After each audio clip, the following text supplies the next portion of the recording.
Madison things happening tomorrow. Serial killer Todd Kholhepp expected back in court. He's due there for a civil suit in the Superbike Motorsports homicides. Beverly Guy, Brian Lucas, Scott Ponder, and Chris Sherbert were all gunned down there 15 years ago. Kholhepp confessed to the crime. Now, 2 years ago, after being arrested for the murders of Megan and Johnny Coxey and Charlie Carver, which he is now serving life in prison for, he was a tie to the Superbike Motorsports homicides. Now, tomorrow, a judge could order Kholhepp to pay damages for the deaths of the Superbike victims. And this is a live look outside the Spartanburg County Courthouse, where tomorrow will be covered with media as he's expected to be brought from prison to that courthouse. And Fox Carolina's Brookley Cromer is in the newsroom tonight. So, Brookley, what else do we know about that hearing tomorrow morning? Well, we know the families of Scott Ponder, Beverly Guy, and Brian Lucas will be there in court tomorrow. And tonight, ahead of that hearing, I talked to Melissa Brackman, who was pregnant with Kohlhepp, when Kohlhepp killed her husband back in 2003.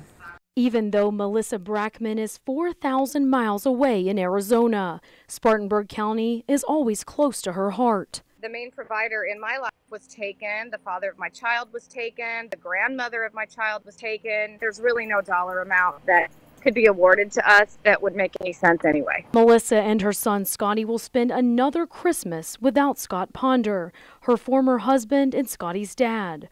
One of four people Todd Kholhepp shot and killed at Superbike Motorsports. Her wish this Christmas is to put this nightmare behind her. It's just, I feel like kind of the last piece of the puzzle as far as this is concerned.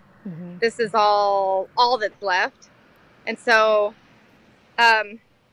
you know, once this is over and done with, then I feel like we can kind of be done. Be done with this chapter. And she's not alone. Four families have fought for justice for 15 years. Kholhepp's confession came 13 years later. Three of those families are suing him for damages. Brackman says she hopes this is the last time she has to deal with the killer who took so much from her. As far as having to deal with him, I think this is it. Brackman and the other families haven't named a specific dollar amount. She says it's never been about the money for them. Our goal, more or less, was to just make sure that there was nothing left for him to claim, even though he'll never be able to take advantage of anything outside of prison. But we just didn't want him to have anything with his name on it that he could give to somebody else or do anything with. Kohlhepp is facing multiple wrongful death civil suits, and this year he was ordered to pay his only surviving victim $6.3 million. Kohlhepp is expected to be at the Spartanburg County Courthouse at 9:30 tomorrow morning. We'll have live coverage of the hearing online at foxcarolina.com. Live in the newsroom, Brookley Cromer, Fox Carolina, the 10 o'clock news.